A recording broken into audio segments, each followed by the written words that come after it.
오늘 설교 제목은 하나님의 사랑을 입은 자녀입니다. 에베소서는 바울의 옥중 서신입니다. 성경은 몇 권으로 되어 있습니까? 네, 66권으로 되어 있어요. 구약이 39권, 신약이 27권이에요. 27권 중에 바울 서신이 13권이나 됩니다. 이 13권 중에 옥중 서신이 에베소서, 빌립보서, 빌레몬서, 또한 골로새서입니다. 에베소 교회는 사도 바울이 3년이나 밤낮 눈물로 각 사람에게 훈계했던 곳이에요. 그래서 사도행전 20장 31절에서 그렇게 증거하고 있습니다. 그러므로 너희가 읽게요. 내가 3년이나 밤낮 쉬지 않고 눈물로 각 사람을 훈계하던 것을 기억하라. 이렇게 증거하고 있어요. 그러니 바울이 에베소 교인들을 얼마나 사랑했는지를 알 수가 있습니다. 그럼 여러분, 우리가 하나님의 구원을 받기 전에, 하나님의 사랑을 입기 전에는 어떠한 자였느냐 하면은 에베소 2장 1절에서 너희 허물과 죄로 죽었던 너희를 살리셨도다 이렇게 증거하고 있어요. 그리고 2절에서 보면은 우리가 공중 잡은 자에 사로잡혀서 살던 자이고 악령에 사로잡힌 자인 것을 증거하고 있고요. 그 다음에 3절에서 보면은 본질상 진노의 자녀라는 거예요. 그러니 어떻게 살 수가 있겠어요? 어떻게 구원을 받을 수가 있겠습니까? 우리 하나님께서 우리를 예수 그리스도를 통해서 이렇게 구원하여 주셨기 때문에 하나님의 큰 사랑으로, 하나님의 은혜로 우리가 구원을 받는 것입니다. 구원은요, 하나님의 선물이에요. 그래서 에베소 2장 8절에서 보면은 너희가 그 은혜를 인하여 믿음으로 말미암아 구원을 얻었나니 이것이 너희에게서 난 것이 아니요 하나님의 선물이라. 이렇게 구원은요 하나님의 선물이에요. 성령은 하나님의 선물인 것입니다. 우리가 잘나서 구원받는 게 아니에요. 이미 우리는 창세전에 그리스도 안에서 우리를 택하여 주셨어요. 그러니까 우리가 선악을 행하기도 이전에 우리 하나님께서 우리를 아신 바 되어서 우리를 택하여 주시고 택한 자들을 한 사람 한 사람 하나님께서 불러주셔서 성령을 선물로 주심으로 말미암아 구원을 선물로 주심으로 말미암아 우리가 구원의 큰 확신 속에서 전진하는 것입니다. 이렇게 하나님의 사랑을 입은 하나님의 자녀라면 첫째, 하나님을 본받는 자가 되어야 합니다. 그래서 본문 1절을 우리 다 같이 읽어보겠어요. 그러므로 사랑을 입은 자녀같이 너희는 하나님을 본받는 자 되고 이렇게 증거하고 있습니다. 하나님의 사랑을 입은 하나님의 자녀라면 누구를 본받아야 된다고요? 하나님 아버지를 본받아야 되는 거예요. 하나님의 자녀니까 하나님 아버지를 본받는 것은 마땅한 줄 믿습니다. 우리 자녀들이요 누구를 본받아요? 자기 부모를 본받게 되어 있는 것입니다. 우리 자녀들이 셋이 다 자기 아버지를 닮아가지고 머리가 참 좋아요. 그런데 막둥이가 조금 답답한 면이 있거든요. 그런데 성품은 참 저를 닮았어요. 저를 닮았다고 생각하고 답답한 면도 나를 닮았다 이렇게 생각을 했는데 항상 그렇게 생각했어요. 그런데 우리 장로님이 병원을 그만두고 집에 이렇게 있는 걸 보니까 경익이가요 꼭 자기 아빠를 닮았어요. 뭐 행동하는 거 보면은 자기 아빠를 닮아가지고 참 웃음이 나오거든요. 근데 우리 외손자 있잖아요. 정찬이가 3살 때에 이렇게 신문을 다 이렇게 보더래요. 그래서 자기 엄마가 우리 이곳의 예진 사모 자기 엄마가 야 정찬이는 학자님이 되겠네요. 이러니까 이 손자가 뭐라고 하냐면 외손자가 정찬이가 나는 아빠처럼 될 거예요. 그러니까 아빠처럼 목사가 된다는 거예요. 목사. 이렇게 3살 때 그렇게 말하는 것을 들었어요. 그런데 얘는 이제 주의 종이 될 거예요. 앞으로도 주의 종이 될 거예요. 머리가 아주 비상해요. 지금 서울대학교에서 2 과목을 하는 거예요, 지금. 근데 둘 다 올레이를 받았대요, 지금. 예. 하나 하기도 뭐한데, 둘 다. 자기 자녀들이 자기 부모를 본받듯이 하나님의 자녀는 하나님 아버지를 본받아야 될 줄 믿습니다. 여러분, 우리가 하나님을 본받아야 하는데 무엇을 본받아야 합니까? 사랑을 본받아야 되는 거예요. 사랑. 요한일서 4장 7절에서 8절을 보면은 사랑하는 자들아 우리가 서로 사랑하자. 사랑은 하나님께 속한 것이니 사랑하는 자마다 하나님께로 나서 하나님을 알고 사랑하지 아니하는 자는 하나님을 알지 못하나니 이는 하나님은 사랑이심이라. 이는 하나님은 사랑이심이라. 이렇게 증가하고 있어요. 그리고 16절에서도 보면은 하나님은 사랑이시라 이렇게 말씀하고 있습니다. 요한일서 4장 10절을 보면 사랑은 여기 있으니 우리가 하나님을 사랑한 것이 아니요 하나님께서 우리를 사랑하사 우리의 죄를 위하여 화목제로 그 아들을 보내셨음이니라 이렇게 증가하고 있어요. 요한일서 4장 11절을 보면 사랑하는 자들아 하나님이 이같이 우리를 사랑하셨은즉 어떻게 해요? 하나님께서 독생자를 이 땅에 보내셔서 우리의 죄를 대속하기 위해서 독생자를 화목제물 희생의 양으로 삼아주셨으니까 우리가 서로 사랑하는 것이 마땅한 줄 믿습니다. 그래서 요한일서 4장 11절에서 사랑하는 자들아 하나님이 이같이 우리를 사랑하셨은즉 우리도 서로 사랑하는 것이 마땅하도다 이렇게 증가하고 있습니다. 부부가 서로 사랑해야 될 줄 믿습니다. 서로 용서하고 사랑해야 되는 거예요. 하나님께서 우리를 용서하지 않았으면 우리는 이 자리에 한 사람도 구원받을 자가 없는 거예요. 우리 하나님께서 오래 참고 사랑해 주시기 때문에 용서하시고 사랑하시기 때문에 우리가 예수 그리스도를 믿음으로 구원받는 줄 믿습니다.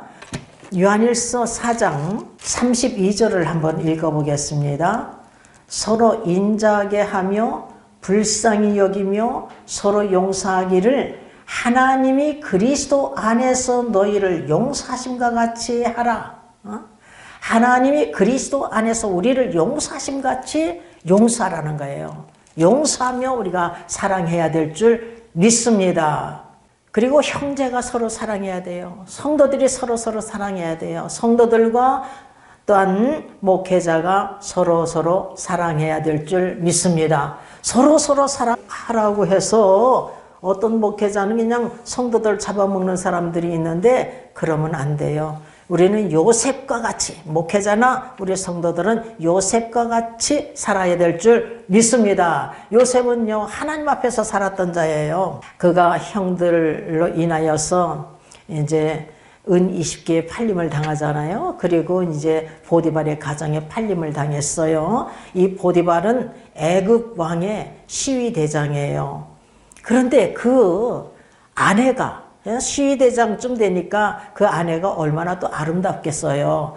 근데 그 아내가 요셉이 아담하고 준수함을 보고 그를 갖다가 눈짓하면서 유혹을 하는 거예요. 동침하자고 날마다 동침하자고 유혹을 했대요. 그런데 이 요셉이 내가 이 하나님 앞에서 어찌 득죄하리요? 어찌 이 큰 악을 행하여 하나님께 득죄하리요? 하면서 그를 뿌리치고 있는 것을 볼 수가 있습니다. 그런데 어느 날 이 시무를 행하기 위해서 그 가정에 들어갔더니 아무도 없는 거예요. 그래서 그 보디발의 아내가 요셉의 옷을 붙잡고 동침하자고 그러는데 그 옷을 갖다가 탁 하니 그냥 벗어 제껴놓고 그냥 도망가고 있는 것을 볼 수가 있습니다. 이렇게 사람이 보나 안 보나 하나님 앞에 살고 있는 이 요셉처럼 우리가 살아가야 될 줄 믿습니다. 또한 죄를 짓거들랑 회개하고 악한 길에서 확확 돌이켜야 될 줄 믿습니다. 사랑에는요, 희생이 따라야 돼요. 십자가를 짊어지는 사랑으로 사랑해야 되는 것입니다. 그래서 본문 2절을 다 같이 읽어보겠습니다.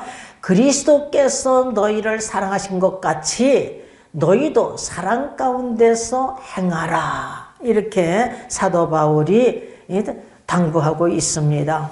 예수님께서도 요한복음 13장 34절에서 35절을 보면은요, 새 계명을 너희에게 주노니 서로 사랑하라. 내가 너희를 사랑한 것 같이 너희도 서로 사랑하라. 너희가 서로 사랑하면 이로써 모든 사람이 너희가 내 제자인 줄 알리라. 이렇게 우리 주님께서 말씀하고 계셔요. 여러분, 예수님께서 우리를 어떻게 사랑하셨어요? 예수님께서 십자가에 못 박혀 죽기까지 희생의 제물, 화목 제물이 되어 주신 것입니다. 이처럼 우리를 사랑하셔 주셨어요. 그래서 본문 2절을 보니까 그는 우리를 위하여 자신을 버리사 향기로운 제물과 생축으로, 이 생축이 새번역, 현대인 번역, 또한 공동 번역에서 보면은 희생의 제물이라고 번역하고 있어요. 생축으로, 희생의 제물로 하나님께 드리셨느니라. 이렇게 증거하고 있습니다. 구약시대나 또한 우리 주님께서 우리의 죄를 대속하기 위해서 십자가에 못 박혀 죽으심으로 말미암아 화목제물 희생의 양이 되어 주셨잖아요. 근데 그 이전에 이 하나님 백성들이 어떻게 제사를 드렸느냐 하면은 소나 양이나 염소나 또한 가난한 자는 집비둘기, 산비둘기로 하나님께 제물을 드렸어요. 이렇게 피의 제사를 드렸습니다. 그런데 우리 예수 그리스도께서 단번에 희생의 양 화목 제물이 되어 주셨기 때문에 이제는 더 이상 우리가 피의 제사를 드리지 않아도 되는 거예요. 우리는 단지 예수 그리스도를 믿기만 하면 믿음으로 우리가 구원받는 줄 믿습니다. 아멘. 우리 주님께서 우리의 죄를 용서하시기 위해서 자신을 버리시고 십자가에 못 박혀 죽기까지 우리를 사랑하신 것입니다. 희생의 양, 희생의 제물, 화목 제물이 되어 주셔서 이처럼 우리를 죽기까지 사랑하여 주셨어요. 우리도 주님을 본받아서 우리가 십자가를 짊어지는 사랑으로 사랑해야 될 줄 믿습니다. 그러므로 사랑에는 희생이 따라야 되는 것입니다. 그런데 사랑을 받으려고 하니까, 계산적으로 사랑하니까 문제가 생기는 거예요. 그래서 많은 가정이 이혼을 하게 되는 것입니다. 서로 사랑하라고 했는데 서로 사랑을 받으려고 하니까, 계산적으로 사랑하니까 문제가 생기는 거예요. 저도 약혼했을 때 파혼을 하게 했었고, 또한 결혼하고서도 이혼을 1년에 한두 번은 그냥 이혼하자고 노래를 불렀던 자 아니겠어요. 그러나 80년도부터 하나님께서 남편 사랑을 가르쳤어요. 그런데 내가 남편에게 이혼합시다 하면은 하나님께서 먼저 막 이를 막 때려서 막 죽일 것만 같아가지고 참고 또 참고 또 참았는데, 하나님의 사랑이 내 안에 임하니까 모든 것을 덮어버리더라고요.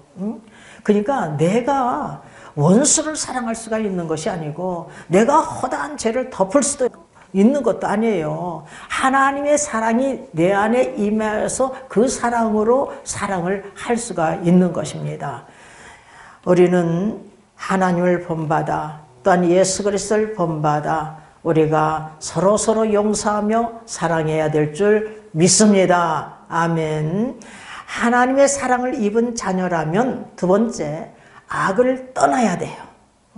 악을 떠나지 않으면 하나님 나라는 결코 들어갈 수가 없습니다. 본문 3절을 먼저 읽어보겠습니다.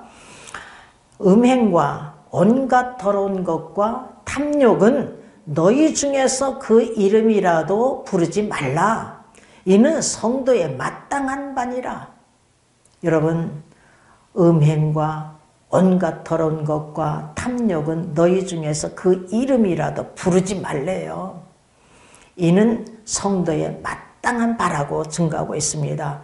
고린도전서 5장 9절에서 13절을 보면요, 이러한 자들과는 사귀지도 말고 함께 먹지도 말고 내어 쫓으라, 이렇게 증거하고 있다는 사실을 우리가 명심해야 될 줄 믿습니다. 이런 악을 떠나지 아니하면 하나님 나라의 기업을 받을 수가 없습니다. 본문 5절을 보니까 너희도 이것을 정령이 알거니와 음행하는 자나 더러운 자나 탐하는 자 곧 우상 숭배하는 자는 다 그리스도와 하나님 나라에서 기업을 얻지 못하리니, 이렇게 증거하고 있습니다. 상속을 받지 못한대요. 하나님 나라의 상속을 받지 못한대. 그러니까 하나님 나라에는 들어갈 수가, 천국에는 들어갈 수가 없는 거예요. 고린도전서 6장 9절서부터 읽겠습니다. 불의한 자가 하나님의 나라를 유업으로 받지 못할 줄을 알지 못하느냐. 미혹을 받지 말라. 음란한 자나 우상 숭배하는 자나 간음하는 자나 탐색하는 자나 남색하는 자나 도적이나 탐남하는 자나 술 취하는 자나 후욕하는 자나 토색하는 자들은 하나님의 나라를 유업으로 받지 못하리라. 이렇게 말씀하고 있어요. 이렇게 육체 일을 하는 자들은 하나님 나라를 소유할 수 없다는 거예요.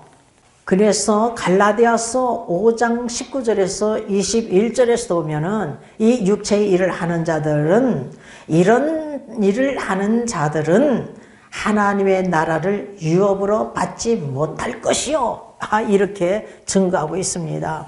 잠언서 11장 19절을 보면 악을 따르는 자는 사망에 이르느니라, 이렇게 증거하고 있습니다. 악을 따르는 자는 사망에 거한다는 거예요. 지옥불에 던질 받고 영불에 처하게 된다는 것입니다. 데살로니가전서 5장 22절을 보면 악은 모든 모양이라도 버리라, 이렇게 말씀하고 있어요. 악은 모든 모양이라도 버리래요. 그래서 사도 바울은 본문 3절에서 음행과 온갖 더러운 것과 탐욕은 너희 중에서 그 이름이라도 부르지 말라고 이렇게 당부하고 있고, 이는 성도의 마땅한 바니라, 이렇게 증거하고 있습니다. 그리고 4절에서 보면 누추함과 어리석은 말이나 희롱하는 말이 마땅치 아니하니 돌이켜 감사하는 말을 하라, 이렇게 당부하고 있습니다. 여기서 누추한 말은 공동 번역에서 보면은 추잡한 말, 그리고 희롱하는 말은 유치한 농담이라고 현대인 성경에서 말씀하고 있습니다. 여러분, 우리는 추잡한 말, 어리석은 말, 유치한 농담을 버려야 될 줄 믿습니다. 우리 입에서 나오는 말은 감사하는 말만 하래요. 감사하는 말. 우리는 감사하는 말이 우리 입에서 나와야 될 줄 믿습니다. 범사에 감사하라. 우리는 범사에 감사해야 될 줄 믿습니다. 데살로니가전서 5장 16절에 18절 보면 항상 기뻐하라. 쉬지 말고 기도하라. 범사에 감사하라. 이는 그리스도 예수 안에서 너희를 향하신 하나님의 뜻이니라. 이렇게 말씀하고 있어요. 우리가 항상 기뻐하며 범사에 감사할 수 있는 것은 깨어 기도해야 되는 거예요. 쉬지 말고 기도할 때에 우리가 항상 기뻐하며 범사에 감사할 수 있는 줄 믿습니다. 감사하라 내 영혼아, 감사하라 내 영혼아 내 속에 있는 것들아 다 감사하라. 아멘. 오늘 본문 6절에서 7절을 다 같이 읽어보겠습니다.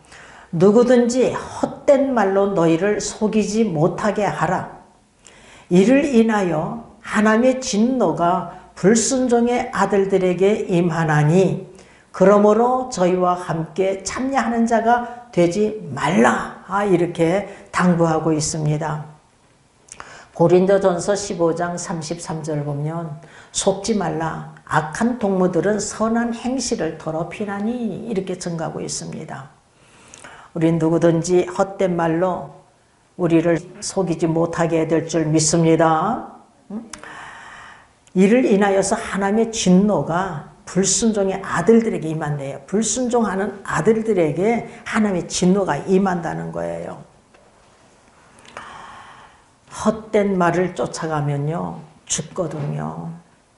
그래서 성철 스님이 지난 시간에도 말씀드렸듯이 석가모니가 지옥이 있다. 나도 지옥 간다. 그 이유가 남녀 큰 머리를 헛된 진리로 가르쳤기 때문이라는 거예요. 헛된 진리. 헛된 진리를 쫓아가면 멸망인 것입니다. 우리의 귀는요. 하나님의 말씀에 귀를 기울여야 될 줄 믿습니다. 하나님 말씀을 쫓아가야 될 줄 믿습니다. 하나님의 사랑을 입은 하나님의 자녀들은 죄 가운데 구원을 주신 하나님의 은혜를 생각하면서 하나님 말씀에 순종해야 될 줄 믿습니다. 하나님의 진노가 불순종의 아들들에게 임한대요. 불순종의 아들들은 하나님 나라에 결단코 들어갈 수가 없습니다. 멸망의 형벌을 받고 지옥불에 던짐을 받고 거기서 영벌에 처하기 때문에 문제인 것입니다. 노아 때도 보면은 의를 전파하는 노아와 7 식구만 살아남지 않았어요. 7 식구만 살아남았어요.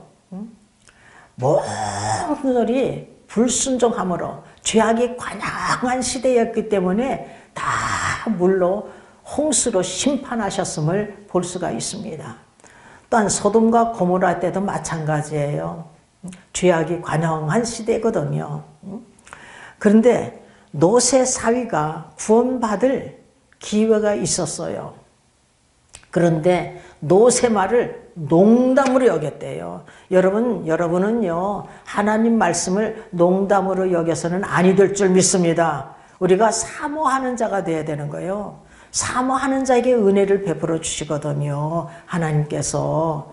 그래서 소돔과 고모라에서 롯에 속한 자는 구원시켜 주신다고 그랬어요. 그래서 롯과 아내와 2 딸이 소돔과 고모라에서 나왔잖아요. 불로 심판할 때. 그런데 뒤를 돌아보지 말라고 했는데 아내가 불순종했어요. 뒤를 돌아봄으로 말미암아 이가 소금 기둥이 되고 만 것을 볼 수가 있습니다. 이렇게 경건치 아니한 자, 불순종하는 자, 이렇게 멸망의 형벌을 받고 있는 것을 볼 수가 있고요. 또한 BC 722년에 북이스라엘이 아수르에 의해서 멸망당했어요. 그리고 유다는 BC 586년에 바벨론에 의해서 멸망당했습니다. 70년 동안 포로 생활하고 그리고 나서 구원의 역사가 펼칠 것을 예레미야 선지자가 말씀한 대로 역사가 일어나고 있는 것을 볼 수가 있어요. 이들이 왜 바벨론 포로 생활을 했어요? 왜 북이스라엘이 멸망을 당했습니까? 하나님께서는요, 자기 백성과 그 거하시는 곳을 아끼셔서 선지자를 보내시되 부지런히 보내셨다는 거예요. 그런데 이들이 어떻게 대하였느냐 말이에요. 하나님의 사자를 비웃고 하나님 말씀을 멸시하고 그 선자를 욕을 했다는 거예요. 근데 욕만 했습니까? 때리고 죽이고 이런 짓을 했죠. 그래서 만회할 수 없었다. 이제 돌이킬 수가 없었던 거예요. 그래서 이렇게 멸망당하고 있는 것을 우리가 볼 수가 있는 것입니다. 우리는 악에서 떠나야 될 줄 믿습니다. 우리가 설령 악을 행했다 할지라도 회개하기만 하면 다윗처럼, 다윗이 자기 충신의 아내 간음죄를 범하고 그 남편을 죽였잖아요. 살인죄를 범했잖아요. 그러나 나단 선지자가 딱 지적했을 때 솔직하게 정직하게 하나님께 회개를 했던 자 아니겠습니까? 또한 인구조사로 인하여서 그가 그 죄로 말미암아 백성이 7만 명이 죽임을 당했어요. 그런데 죄를 깨닫고 그가 회개하잖아요. 샘물한 사람은 나입니다. 이 백성이 무슨 죄가 있습니까? 나와 내 가정을, 내 아비 집을 쳐 죽여 주옵소서 하고 이렇게 기도하고 있는 것을 볼 수가 있습니다. 그래서 하나님께서 정직한 다윗, 죄가 없어서가 아니에요. 정직하게 솔직하게 이렇게 고백을 하였기 때문에 정직한 다윗, 선한 왕의 대표자가 다윗입니다. 하나님의 사랑을 입은 자녀라면 세 번째, 빛의 자녀들처럼 행해야 합니다. 그래서 본문 8절을 다 같이 읽어보겠습니다. 너희가 전에는 어둠이더니 이제는 주 안에서 빛이라. 빛의 자녀들처럼 행하라. 너희가 전에는 어둠이더니 우리가 구원받기 전에 하나님의 사랑을 입기 전에는 어둠이었어요. 공중 권세 잡은 자에 사로잡혀서 살던 자요. 악한 영에 사로잡혀서 살던 자예요. 본질상 진노의 자녀, 허물과 죄로 죽었던 자요. 이런 자였어요. 에베소 2장 1절에서 3절 한번 읽어보겠습니다. 너희의 허물과 죄로 죽었던 너희를 살리셨도다. 그때에 너희가 그 가운데서 행하여 이 세상의 풍속을 쫓고 공중 권세 잡은 자를 따랐으니 곧 지금 불순종의 아들들 가운데서 역사하는 영, 악령을 쫓아 살았단 말이에요. 공중 권세 잡은 자, 악령을 쫓아서 살아갔던 자들이에요. 전에는 구원받기 전에를 말하는 거예요. 우리도 다 그 가운데서 우리 육체의 욕심을 따라 지내며 육체의 마음에 원하는 대로 하여 다른 이들과 같이 본질상 진노의 자녀였더니 이렇게 증가하고 있습니다. 이와 같이 본질상 진노의 자녀요. 허물과 죄로 죽었던 자요. 공중 권세 잡은 자를 쫓아갔던 악령을 쫓아갔던 그런 자들이에요. 구원받기 전에는 어느 누구나 예외가 없는 것입니다. 본문 8절에서 보면은 이제는 주 안에서 빛이라. 우리는 빛의 자녀가 되었어요. 요한 1서 1장 5절을 보면 하나님은 빛이시라. 그에게는 어둠이 조금도 없으시니라. 이렇게 증가하고 있습니다. 하나님 빛이세요. 그러니까 우리가 빛의 자녀들이에요. 또한 예수님께서도 요한복음 8장 12절에 보면 나는 세상의 빛이니 나를 따르는 자는 어둠에 다니지 아니하고 생명의 빛을 얻으리라 라고 말씀하고 있습니다. 마태복음 5장 14절에 너희는 세상의 빛이라. 너희는 세상의 빛이라 이렇게 말씀하고 있어요. 우리는 세상의 빛인 줄 믿습니다. 그러므로 빛의 자녀들은 빛의 열매를 맺어야 될 줄 믿습니다. 그래서 본문 8절에 보면 빛의 자녀들처럼 행하라 이렇게 말씀하고 있어요. 빛의 자녀들은 빛의 열매를 맺어야 될 줄 믿습니다. 모든 착함과 의로움과 진실함에 있다고 9절에서 증거하고 있습니다. 본문 9절 다 같이 읽어보겠습니다. 빛의 열매는 모든 착함과 의로움과 진실함에 있느니라. 또한 우리는 성령의 9가지 열매를 주렁주렁 맺어야 될 줄 믿습니다. 갈라디아서 5장 22절에서 23절을 보면은요, 오직 성령의 열매는 사랑과 희락과 화평과 오래참과 자비와 양선과 충성과 온유와 절제의 열매.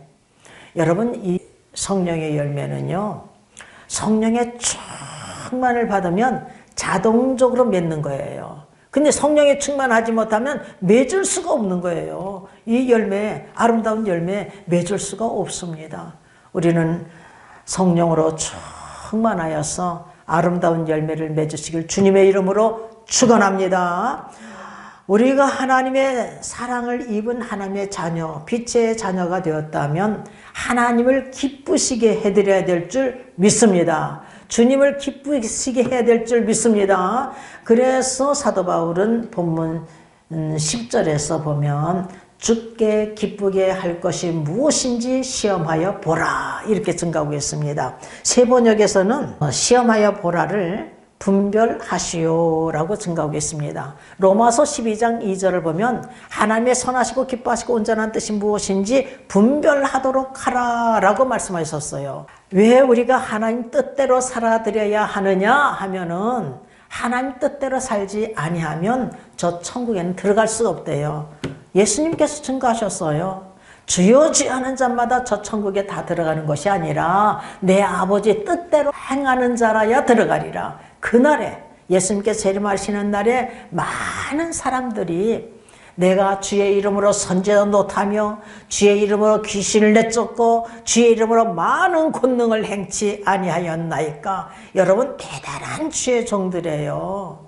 그런데 우리 주님께서 말씀하시기를 나는 너희를 도무지 알지 못하니 이 불법을 행하는 자들아 내게서 떠나가라 하면 끝장나는 것입니다. 이 말씀이 마태복음 7장 21절에서 23절에 기록이 되어 있어요. 집에 가셔서 읽어보시길 바랍니다.